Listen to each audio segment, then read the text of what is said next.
when the Surgeon General says that there is a mental health crisis for our children, the Surgeon General is spot on. Now, how has the pandemic taken a toll on your loved one's mental health? Hi, I'm Shantae. Welcome to Parenting Special Needs Live. We all know the pandemic has taken a toll on all of us, but how is the pandemic showing up in your loved one's mental health? Could it be academic decline, increase in anxiety or depression, a slide in social skills? I've asked Dr. Chiarella to join us today. Dr. Chiarella is a psychologist who maintains a private practice in pediatric and adolescent psychology, and he consults at several mental health agencies in Ohio. Today, I've asked him to share his expert opinion on how the pandemic may be impacting your loved one's mental health. Please help me in welcoming Dr. Chiarella. Thank you for being here today, Dr. Chiarella.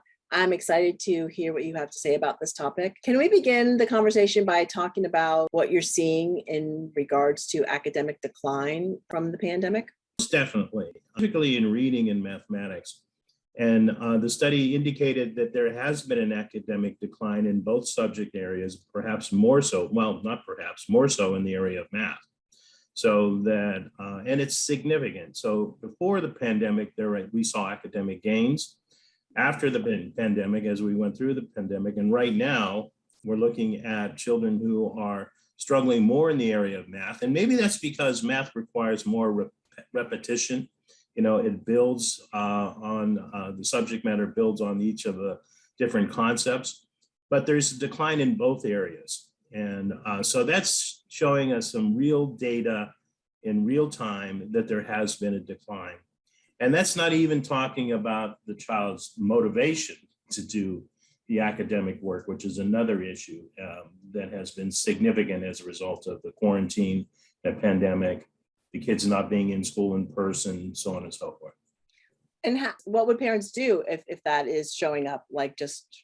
Unfortunately, if the decline is a result of the fact that they didn't have enough instruction or, repetitive instruction, the instruction online was important, necessary, but I don't know that it was sufficient. And so, that there are deficits in their skills, so they haven't learned the information. So it's more it's amenable to remediation. So in other words, we're not talking about a child that has a learning problem or learning disability, and that's why they have decline. And we're talking about children that just didn't have enough education and practice and teaching so that they have to now get that. So if a child is that much behind, then tutoring would be something that would be effective. Oops, sorry. No problem. And so that providing academic support where needed and necessary would be important. And, would they also show increased anxiety or depression? I know I read something, about, I know 2 weeks ago, about 2 weeks ago, the young model, jumped off the building and committed suicide. I've read in the newspaper where more girls are going to the ER for anxiety and things like that. So can you kind of share a little bit on that? Sure. I just talked to a group of educators last Friday, and one of the things that we talked about is that there was an increase in the amount of anxiety and depression in children, in particular adolescents, pre-COVID. So that we were seeing a trend of our kids becoming more anxious, more depressed. And then, by the way, COVID hits and the pandemic and the shutdown and the quarantine. So it's caused our kids to be increasingly more anxious, increasingly more depressed. And you're right. Over the past year, there has been a tremendous increase. Some say as high as 40% in the amount of ER or emergency department visits for kids with mental health reasons, particularly suicidal ideation. That rate has increased dramatically for girls, particularly the girls between the age of 10 and 14. So when the Surgeon General says that there is a mental health crisis for our children, the Surgeon General is spot on. I mean, there is a mental health crisis for our kids. So it was trending in that direction pre-COVID, and then COVID hits and it just aggravated the entire situation. So more kids are anxious, more kids are depressed, And more importantly, they're more socially isolated. You know, when I talked with the group of educators Friday, one of the things that they're seeing is they're finding that that a lot of kids are coming back with a lack of social skills. Like, how do you interact with one another? How do you have a conversation with one another? How do you solve social problems? What kind of conflict resolution skills do you have? So it's cut across the board, you know, and so schools now, in addition to dealing with all of the academic issues, now are dealing with a lot of social, emotional, and mental health issues. And so it is an opportunity for schools to provide support, and many are, but it's also causing some chaos and some interruption in their ability to teach children. I can imagine. And I want to ask too, because I, anxiety shows up differently in kids, right? They don't necessarily present the same way adults do, right? Or do they have different symptoms? I mean, can you share on that? Well, the older the child gets, the more it mirrors or looks like what anxiety would look like in an adult. But young children, you know, even preschool children and early elementary school age children may not demonstrate the same kind of anxiety symptoms. With young children, their anxiety, their stress, their depression most often shows up in their behavior. So, you know, when you look at, they may start acting out. A child who is very affable and outgoing might become more introverted. There may be changes in their mood in the sense that they're much more irritable. You know, they're not as nice, so to speak. You know, not as much fun to be around.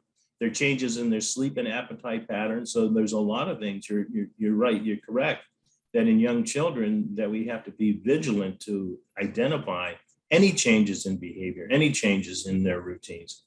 And by the way, routines, I can't emphasize this enough. It's like when you get to the point, like, what do we do? Just maintain routines. Try to maintain a child's, when they get up, what they do, when they go to school, what happens when they come home, what happens after dinner, what time do they get to bed, all of that. All of those routines just provide a sense of structure, and that sense of structure provides them with reduced anxiety. Yes, unless you have, and also, well, then what about with children and maybe who have that routines, they get so stuck in it that they can't deviate. I mean, sometimes you have to deviate. That creates anxiety too. So Well, and there's another phenomenon that I'm seeing in my private practice, and when I talk to parents and teachers, is this sort of this developing a learned helplessness. You know, kids were, for example, if you take our ninth graders this year, they were in seventh grade in March 2020. And so they finished the year virtually. And then during their eighth grade year, it was maybe inconsistent. Maybe they attended school, maybe they didn't. And then there was more social isolation. And now all of a sudden they're starting ninth grade full blown, you know, in a traditional, typical kind of day and structure.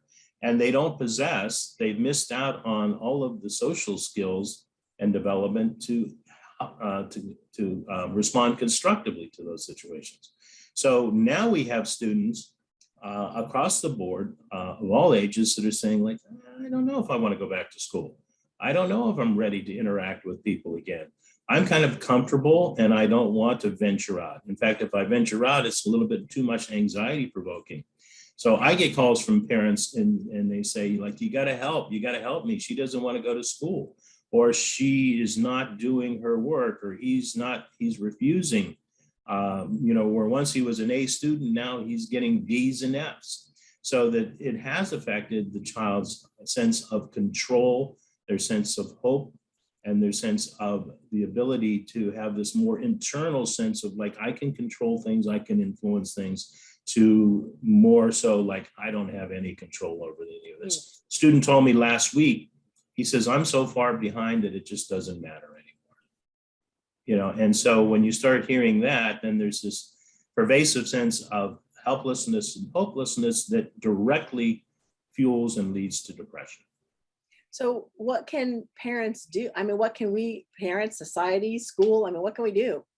Well, I think we need to try to get back to whatever the new normal is these days, you know, try to, as I said before, get kids in school. Kids need to be in school. I mean, in our community, the rate of transmission is now low enough that there's not a significant concern for kids not to be in school. So we need to get them in school. We need to continue to help transition them.